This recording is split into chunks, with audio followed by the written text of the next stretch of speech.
Oui, c'est ça. Et on a mangé aussi des gâteaux d'Anne-Marie. Ah oui, voilà. Elle n'est pas là. Elle est là. C'est de là, elle est cachée. Elle est Voilà. Elle est toute oui. Eh bien, j'ai eu beaucoup de paraboles. S'il y a une parabole dans laquelle on parle de service, ben voilà, j'en aime encore beaucoup aussi. Si bien que cet après-midi, tout le monde est là, on peut dire en priorité. Parce que je vois qu'il y a des. Oui, je crois que tout le monde est là. Si tout le monde est là.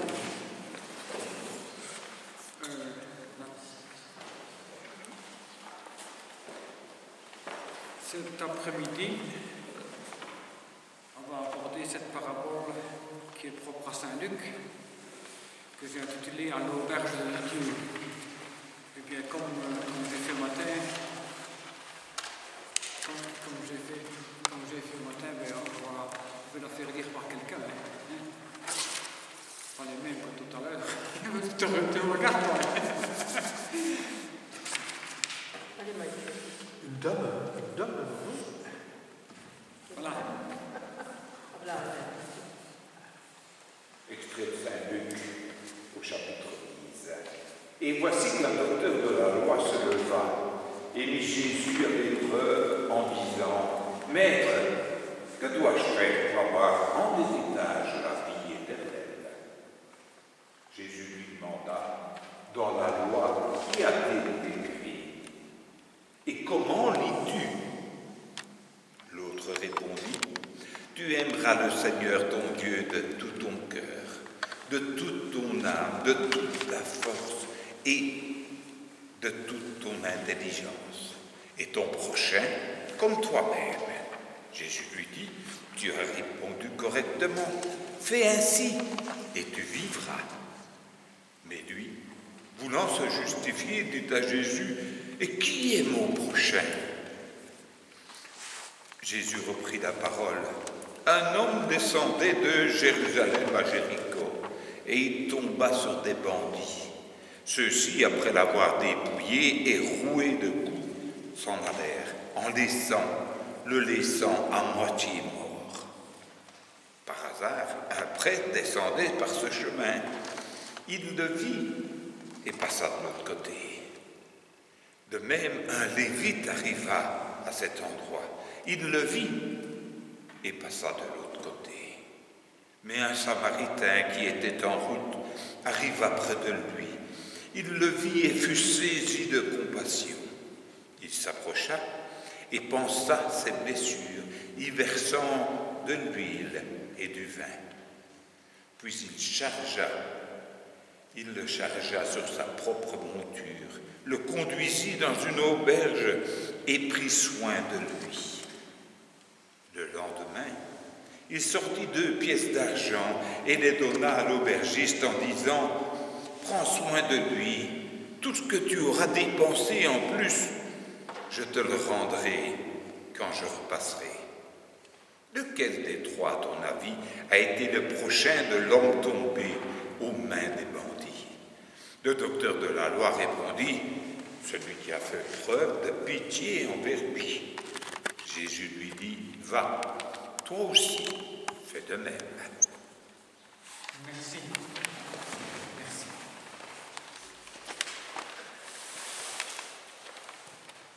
Et le plan de mon intervention, j'ai mis les titres sur la feuille que vous avez reçue. Cette parabole est habituellement appelée la parabole du bon samaritain. Quand j'ai eu cours de Bible à l'école primaire par monsieur le maître, il appelait déjà comme ça. Il y avait la parabole du bon samaritain. Voilà. Et ça, c'est une lecture. Voilà. Le bon samaritain, c'est même pas la parabole du samaritain, c'est le bon samaritain. C'est une lecture moralisante. Et quand je dis une lecture moralisante, c'est pas péjoratif, hein, donc c'est une des manières de l'aborder. Et dans ce type de lecture qui nous a souvent été présentée, moi j'ai souvent entendu rien que celle-là d'ailleurs,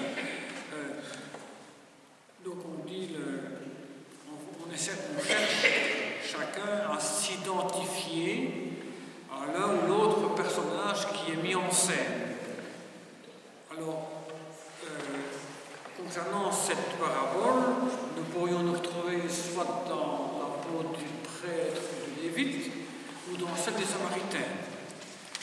Savoir qu'on doit aimer son prochain, venir au secours de celui qui est blessé, ce n'est pas une nouveauté pour le docteur de la loi venu interroger Jésus. D'ailleurs, quand Jésus lui pose la question, quel est le premier commandement, quel est le commandement, il dit aimer Dieu et son prochain. Alors, je me suis posé la question, mais pourquoi est-ce qu'on aurait inventé une parabole pour dire cela?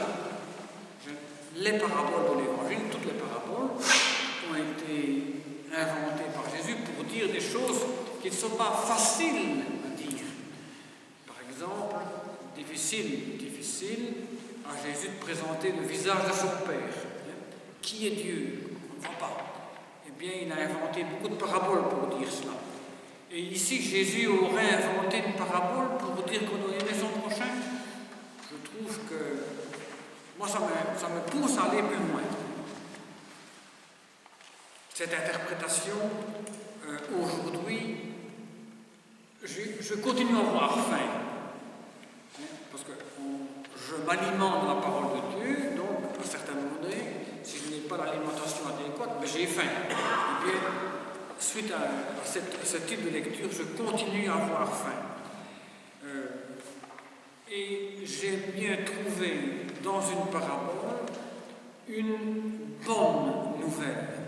Une bonne nouvelle qui va résonner pour moi et pour tous ceux qui veulent l'entendre. Et le fait que je dois aimer mon prochain, ben oui, c'est bien. Mais voilà, il y a un goût de trop peu. Il y a un goût de trop peu. Et en plus, dans la parabole qu'on vient de lire maintenant, Jésus ne tire pas une morale de l'histoire. Jésus pose une question légiste, tout simplement. Il en reste là. Donc, vous avez senti que cette lecture moralisante, pour moi, c'est pas suffisant. Si les gens se satisfont de ça, ben, c'est leur droit, bien sûr, mais moi j'ai envie d'aller plus loin. Alors, j'ai essayé d'ouvrir une autre porte avec les lectures allégoriques. Ça, j'en ai entendu parler au séminaire. Donc, on essaye de voir derrière chacun des personnages ce qu'il y a. Dans le personnage du Samaritain, je reconnais le visage de Jésus lui-même et de Dieu son Père. Et j'y reviendrai tout à l'heure. Donc, lecture allégorique pour chacun des personnages. Qui est-ce que je vois derrière? Donc, derrière le Samaritain, je vois l'attitude de Jésus et l'attitude de Dieu. Derrière l'homme blessé, sur la route, je vois l'humanité qui s'éloigne de Jérusalem. On dit bien qu'il va de Jérusalem à Jéricho. Et dans la Bible, dans le Nouveau Testament surtout, jamais rien n'a détail. Si ça a été écrit, c'est que ça veut dire quelque chose. Si on dit que l'homme va de Jérusalem à Jéricho, c'est pas un hasard. Donc, l'homme blessé, qui allait de Jérusalem à Jéricho, il s'est éloigné de Jérusalem, il s'est éloigné donc de l'endroit du temple pour aller vers le désert de Jéricho, là où Dieu n'habite pas, là où se trouvent des brigands. Le prêtre et le lévite ne sont pas là pour jeter une touche anticléricale comme ça, parce qu'ils représentent qu'on n'aimerait pas trop les prêtres. Non. S'ils passent de l'autre côté, s'ils changent leur route, ce n'est pas pour cela, c'est parce qu'ils n'auraient plus été purs pour célébrer leur culte. Donc, c'est pour ça qu'ils ont changé de côté. Donc, les prêtres et les lévites sont là parce qu'ils représentent le culte et représentent la loi juive. Le prêtre représente le culte et le lévite la loi juive. Et cela ne suffit pas, n'est pas suffisant pour sauver l'homme blessé c'est le seul Jésus pourra le faire.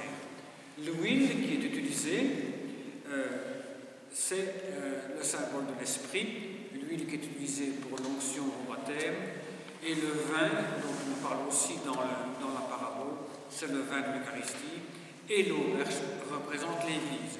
Voilà une manière d'allégoriser, s'il doit exister, la parabole. Alors, il y a le Samaritain. Le Samaritain qui est pris aux entrailles, remué aux entrailles.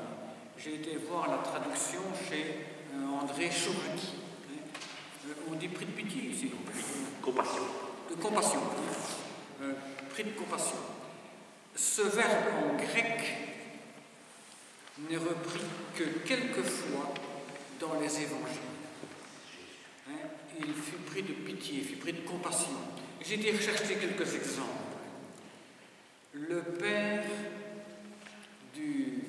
d'un des fils de la parabole dans Luc 15, de l'enfant prodigue, il est pris aux entrailles quand il aperçoit au loin son cadet déguenillé qui revient. C'est le même verbe, il est pris aux entrailles. Et le même terme est aussi utilisé pour exprimer la compassion de Jésus pour la misère des hommes. Et je donne quelques exemples. Dans un contexte, je pense que c'est la multiplication des pains. Voyant les foules, Jésus fut pris aux entrailles pour elles, parce qu'elles étaient comme des brebis sans berger. Et à un autre endroit aussi, Jésus fut pris aux entrailles pour eux, c'est dans la multiplication des pains. Et encore un autre exemple, le maître d'un serviteur qui ne savait pas payer, pris aux entrailles, le maître du serviteur le laissa aller, pris aux entrailles. Jésus qui est pris aux entrailles quand il touche les yeux de deux aveugles en Matthieu 20. Et Jésus qui est pris aux entrailles pour une veuve en Luc 7. Donc, et dans l'attitude du Samaritain, pris aux entrailles, je perçois le visage humain de Dieu qui traverse les évangiles. Donc le terme pris aux entrailles n'est pas souvent repris dans les évangiles. Ça veut dire il a les tripes retournées. Il a les tripes retournées. Voilà. C'est très fort. Le Samaritain. Il y a aussi un détail que j'aime beaucoup. Quand il a exercé sa bonté envers la personne blessée, il a précisé qu'il repassera pour payer la note à l'aubergiste, pour que l'aubergiste s'occupe du blessé jusqu'au bout. Et puis le Samaritain continue sa route. Le Samaritain n'a pas pris la victime avec lui. Ceci montre que le Dieu présenté par Jésus est en chemin. Le Samaritain nous donne un bel exemple du respect du pauvre, du blessé de la vie. À un certain moment, il est salvifique d'apprendre l'autre, être lui-même, prendre ses responsabilités, prendre sa vie en main. Quant à nous, à l'exemple de Dieu, autrement dit le Samaritain de la parabole, il nous faut continuer notre propre voyage, être prêt à aider d'autres personnes victimes de violence et du mal. J'ai dit ça d'une autre manière au matin avec l'histoire du paysan là, qui a accueilli de pauvres à qui il a donné à manger. Le Samaritain ici, il agit de telle manière qu'il pourra encore s'occuper d'autres blessés de la vie. Et il a confié les responsabilités à l'aubergiste pour continuer à s'occuper de la victime. Voilà, ça c'est une lecture allégorique avec chacun des personnages. Et derrière chacun des personnages, on voit une des réalités d'aujourd'hui qui nous parle dans notre vie ou dans l'Église. La troisième approche, celle-là je la sens beaucoup, je sens beaucoup cette troisième approche, c'est cette parabole qui introduit une faille dans la notion du prochain. Moi, j'ai mis des années pour trouver ça. Je ne sais plus comment j'ai trouvé cette affaire-là. Pourtant, la parabole, je l'avais lue des dizaines de fois. Et je l'avais entendue des dizaines de fois depuis mon enfance. Et j'ai relu le texte autrement. Là, je voudrais mettre l'accent sur la répartie entre le docteur de la loi et Jésus au début du texte. Le docteur de la loi demande à Jésus « Qui est mon prochain ?» Comme si le prochain, il est hors de lui, il est plus loin, il est à des encablures de lui. Comme si le prochain est là, à attendre que je vienne vers lui. Et Jésus lui a retourné la question à la fin de la parabole « De qui veux-tu, toi, légiste, te faire le prochain ?» Vous voyez que ça a bougé, ça a bougé. Au début de l'histoire, c'est le légiste qui pose la question « Qui est mon prochain ?» Alors la réponse est évidente, c'est l'homme blessé. C'est ce que j'ai appris dans les cours de Bible à l'école primaire et j'ai gardé ça. C'est l'homme blessé. Voilà, mon prochain, c'est l'homme blessé. À la fin de l'histoire, lequel des trois, prêtres, lévites, samaritains, lequel des trois s'est montré le prochain de l'homme blessé? Ah, tiens, ce n'est plus l'homme blessé, mais maintenant c'est soit le lévite, soit le prêtre, soit le samaritain, et on répond, c'est celui qui a fait preuve de bonté envers lui, donc c'est le samaritain. Donc vous voyez qu'il y a une faille dans la notion de prochain. La parabole provoque chez le légiste un déplacement. En effet, l'invitation faite au légiste par Jésus à la fin de la parabole va et toi aussi fais de même. Tiens, le verbe faire.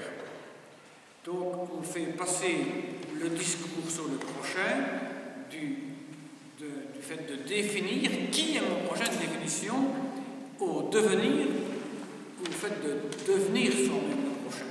Je ne sais pas si je fais comprendre, je pourrais le redire peut-être avec d'autres mots.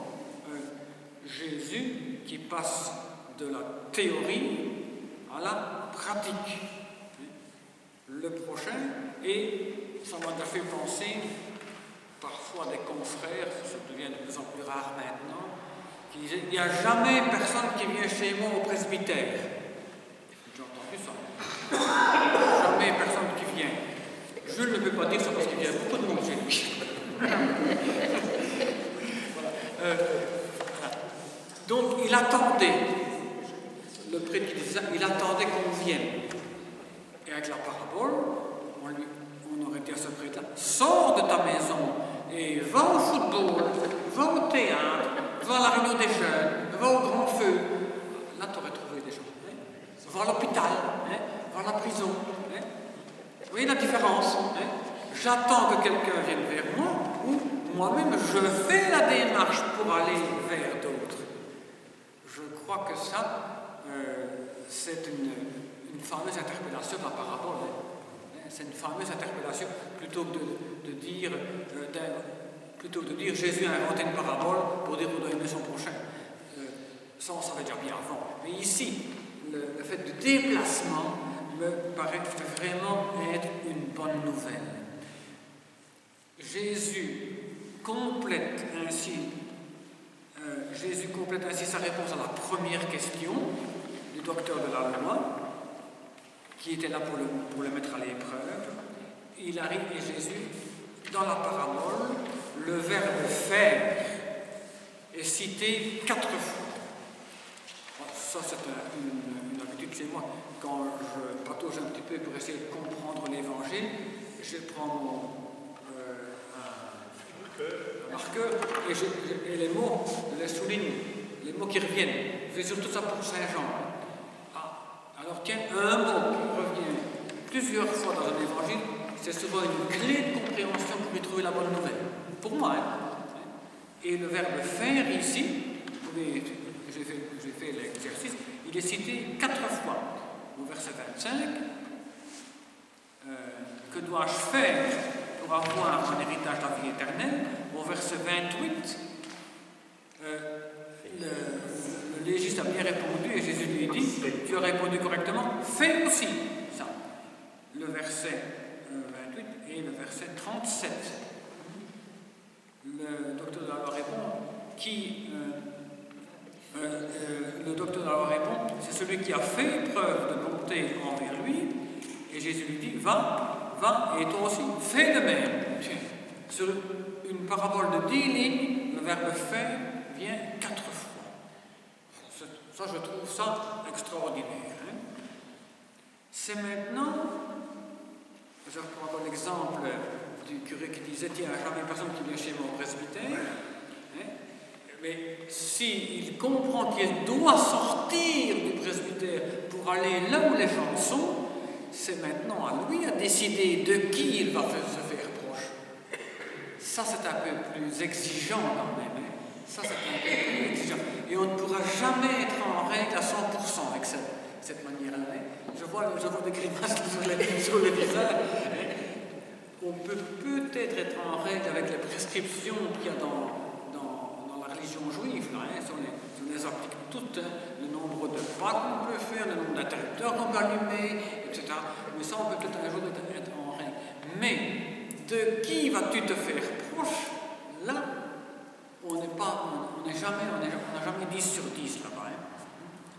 C'est ça, j'ai raconté ça. Oui, c'est ça.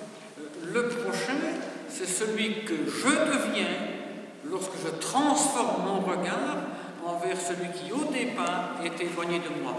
Moi, je peux reprendre cet exemple-là. Le curé qui dit, ben, voilà, je vais aller au football. Ou je vais aller faire une course de jogging. Un jogging, avec d'autres au village. Voilà. Ou je vais aller, je ne sais pas moi, je vais aller au théâtre. Ou je vais jouer avec ceux qui jouent au théâtre. Ou je vais aller à la réunion de patron. Voilà. Et c'est là qu'on peut rencontrer des gens, évidemment. Même si on ne parle pas nécessairement de Jésus, mais le fait d'être là, on est vite repéré. Il ne faut pas se tracasser, on est vite repéré. On est vite repéré. Il y a des choses qui passent rien que par la manière d'être. La manière d'être. Avec la loi selon Jésus, je n'ai pas à chercher qui est mon prochain, mais bien comment moi devenir le prochain de quelqu'un en me laissant prendre aux entrailles ce verbe qui n'est cité que quelques fois dans les évangiles, en rejetant des préjugés de race, de classe et de religion. Dans cette parabole, le prochain, c'est le Samaritain. Donc ça a changé. J'ai parlé de déplacement. Au début, qui est mon prochain? C'est l'homme qui est blessé. Et puis après, de qui me suis-je fait le prochain? Donc c'est le Samaritain qui est devenu le prochain. Je trouve ça extraordinaire. Que Jésus ait pu inventer quelque chose comme ça pour me pousser à devenir, à être pris aux entrailles devant les gens que je rencontre. Alors, quand l'homme blessé sera guéri, il sera invité aussi à devenir lui-même le prochain d'autres personnes qu'il croisera sur son chemin, dont il se fera proche, et ainsi la chaîne se poursuit. Ça, voilà. Ça, c'est une lecture de cette parabole que j'apprécie beaucoup et qui me stimule à vivre aujourd'hui, à 71 ans, ou presque. Voilà. Oui, il a déjà 71 ans, il fait encore le marathon. Oui, voilà. À 70. Voilà. La dernière lecture allégorique, la deuxième lecture allégorique nourrie par mon expérience en prison. Là, j'étais un peu plus loin et je me suis aussi, bien sûr, inspiré de Matthieu 25. J'étais en prison et vous m'avez visité. Et là, j'ose affirmer que Jésus incarne le visage de l'homme blessé au bord de la route. J'ai écrit ça, oui, j'ai écrit ça, oui. Jésus incarne le visage de l'homme blessé au bord de la route. Je vais relire la parabole au ralenti. C'est aussi, vous allez voir qu'il y a une expression qui revient 4 ou 5 fois. Un homme descendait de Jérusalem à Jéricho. Verset 30. Un homme descendait. Verset 31. Par hasard, un prêtre descendait par ce chemin. Il le vit, donc il vit l'homme, évidemment. Il vit l'homme et passa de l'autre côté. Deuxième fois. Verset 32. De même, un Lévite arrive à cet endroit. Il le vit. Le pronom personnel, c'est l'homme aussi. 2. Verset 33. Mais un Samaritain arriva près de lui. C'est donc bien l'homme. Et alors, le verset 36. Lequel des trois a été le prochain de l'homme tombé dans les mains des bandits. Donc, l'homme, le nombre revient, ça revient 5 fois. On aurait pu mettre, pour alléger le texte, on a mis le pronom personnel au lieu de reprendre chaque fois l'homme dans l'intérieur de la parabole. Regardons cet homme qui est attaqué par des brigands, qui est dépouillé, qui est battu, qui est couvert de sang, qui est à moitié mort au bord de la route. Cet homme n'a pas de nom. Il circulait sur une route désertique, qui relie Jérusalem à Jéricho. Et cet homme qui a été attaqué, ça aurait pu être vous, comme moi. Est-ce que cet homme n'est pas aussi l'image, le sosie des détenus que les aumôniers rencontrent en prison? Est-ce que cet homme n'est pas le sosie des malades que les aumôniers rencontrent à l'hôpital, dans les maisons de repos, chez eux, etc. Donc l'homme blessé au bord du chemin, il est le sosie de ces gens que nous rencontrons dans les différents lieux dont je viens de parler. Et cet homme, il a été dépouillé, on le laisse à moitié mort. Ça me fait bien sûr penser à ce qu'on vivra dans 15 jours, quand on entendra l'évangile, le jour des rameaux, d'un autre homme qui a été dépouillé, battu et couvert de sang sur le chemin du Calvaire. Jésus s'identifie à l'homme dépouillé de la parabole. Comment ça? Attends, est-ce que je me suis pas...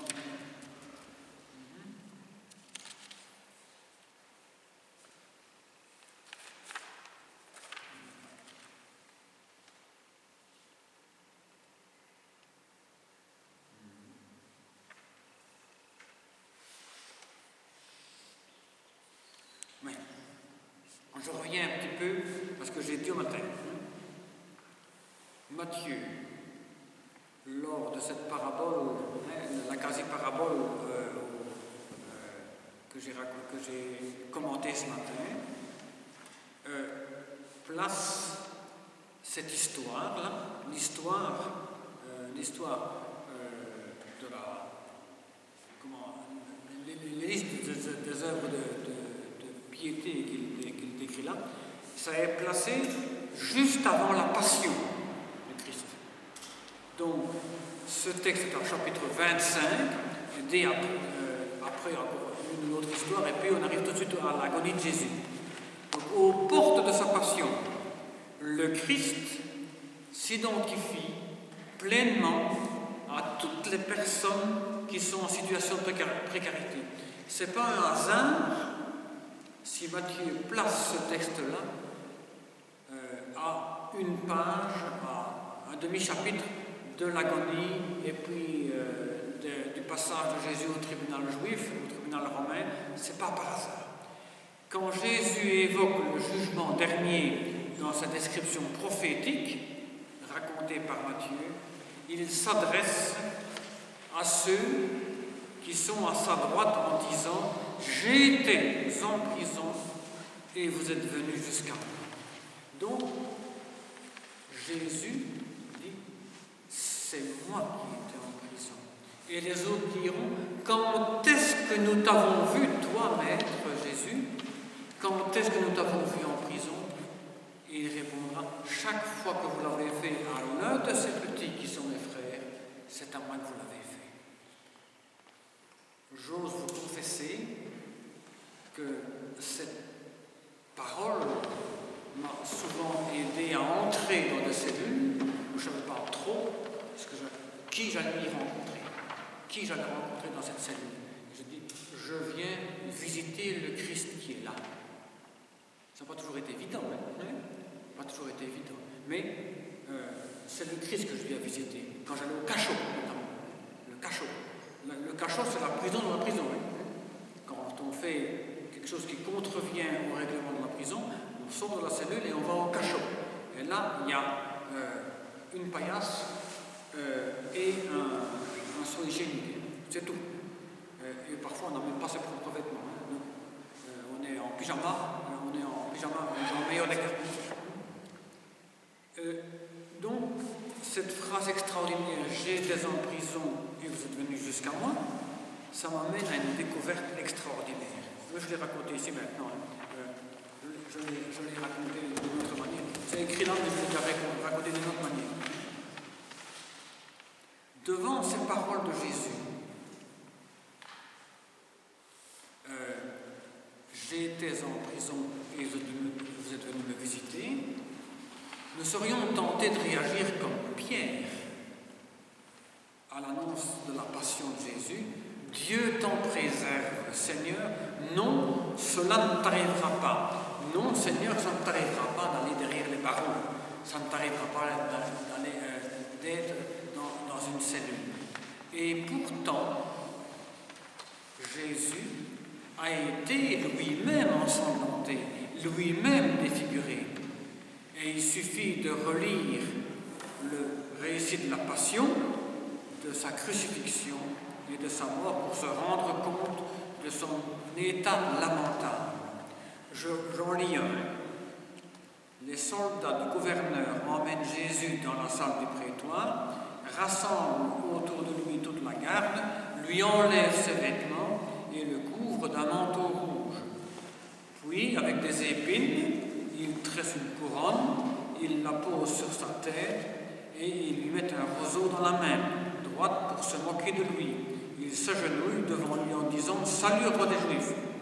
Et après lui avoir craché au visage, ils prennent le roseau et le frappent à la tête. Et quand ils se sont bien moqués de lui, ils lui enlèvent le manteau, lui remettent ses vêtements et l'emmènent pour le crucifier. C'est assez hard, hein, et c'est raconté dans la passion de Matthieu.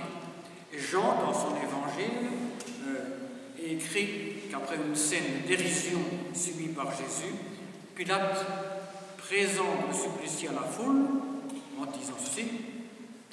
Pilate sort et dit « Voyez, je vous l'emmène dehors pour que vous sachiez que je ne trouve en lui aucun motif de condamnation. » Jésus sortit porte la couronne d'épines, le manteau pourpre, et Pilate leur déclare, voici l'homme.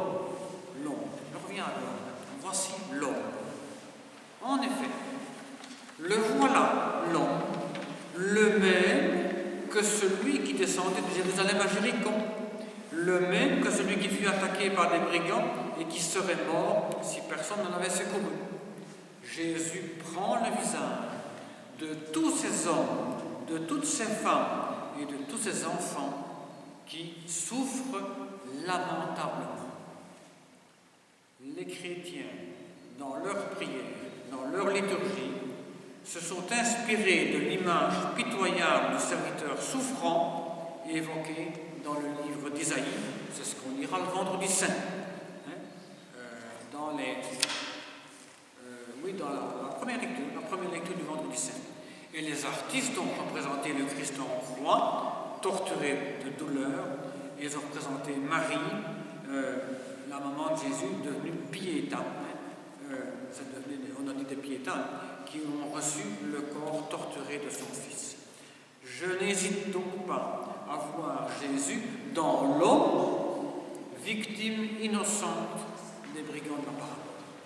L'homme présenté par Pilate et par l'évangéliste Jean, l'homme défiguré est pourtant appelé à la lumière de la résurrection. Je suis osé à faire cette interprétation-là de la parabole.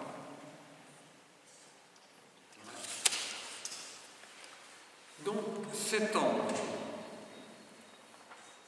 Jésus, au bord du chemin, je dis bien c'est une lecture allégorique, donc je vois derrière cet homme-là, je vois Jésus, et cet homme qui a été digne de l'amour du Samaritain, autrement dit de Dieu son Père,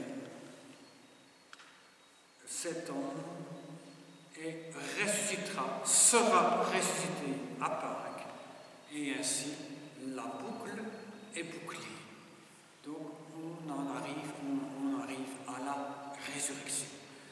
Donc derrière cette parabole, je peux déjà entrevoir la résurrection. J'ai fait le tour, je suis arrivé au bout. Et on sait bien tous que les évangiles ont été écrits à l'envers. On a commencé par écrire le message de la résurrection, et puis on a écrit la passion, et puis on a écrit ce qu'on appelle la vie publique de Jésus, et puis après les évangiles de l'enfance. Donc tout ce qui a été écrit de l'évangile, et tout est éclairé par la lumière de Pâques. Ça aide à comprendre. Moi, ça m'aide à comprendre.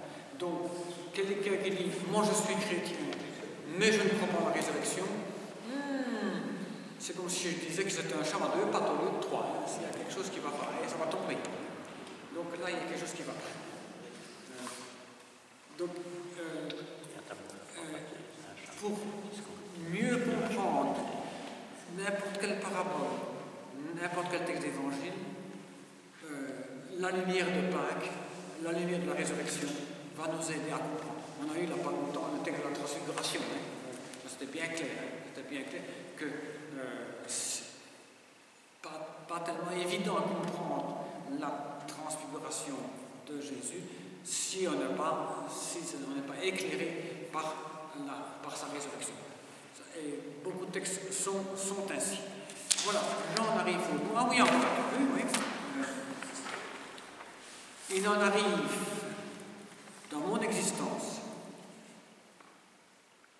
Il m'arrive d'être samaritain, à d'autres moments d'être un homme qui a faim, soif, qui est malade, étranger, nu ou en prison. Donc, à n'importe quel moment de ma vie, je peux être un ou l'autre, mais quel que soit le moment de ma vie, Jésus est et sera toujours mon compagnon de route. Et je termine avec une petite histoire. J'en ai fait... Oui, vous avez peut-être l'habitude, mais j'en ai plus de 600. On a fait 3-4 livres, on en a fait 3-4 avec un confrère de Liège. Des contes. C'est des compilations, c'est pour les écrire. Autostop, elle y est, je crois, elle est dessus. Il pleuvait, comme hier, il pleuvait, mais j'étais heureux. Avant de partir, j'avais lu ma page d'évangile, la parabole du bon samaritain. Et maintenant, sur la grande route, le moteur tournait rond, et je disais comme d'habitude mon chapelet avec une vraie joie intérieure. Soudain, sur l'accotement de la chaussée détrempée, 2 autostoppeurs. Un garçon et une fille crottés, la pluie entre les dents. Personne ne s'arrêtait, bien entendu. Allez mettre ça sur des coussins d'une voiture propre.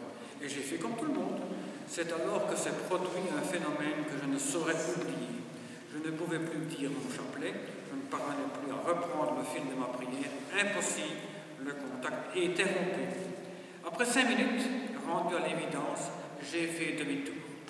Ils étaient toujours là, avec leurs pouces en l'air, leurs cheveux collés sur le visage, et je me suis souvenu de la vieille couverture dans le coffre qui pouvait limiter les dégâts. Les tourtereaux mouillés n'en revenaient pas. N'est-ce pas vous, monsieur, qui êtes passé là 5 minutes? Et vous êtes revenu exprès. Pourquoi avez-vous fait cela? Je leur ai dit la vérité. Mon évangile, mon chapelet, et puis mon malaise insupportable. Au lieu de sourire, les 2 jeunes ont ouvert de grands yeux. Et un des 2 a dit, eh bien, je ne savais pas que la religion, c'était ça. Et voilà. Voilà. C'est vrai. Ah, mais celui-là, ça a été d'autres qui l'ont fait dans les contes. Je n'ai pas été le seul. Il y en a qui a été édité par des prêtres qui s'occupaient du mouvement de jeunesse à Liège. CRJC, Centre Régional des Jeunes Chrétiens, à Liège. Je ne sais pas si ça existe encore. Le livre, il est épuisé, évidemment. Il était intitulé « Il était une fois ». Voilà, je suis arrivé au bout, voilà, et je suis prêt à faire un échange avec vous.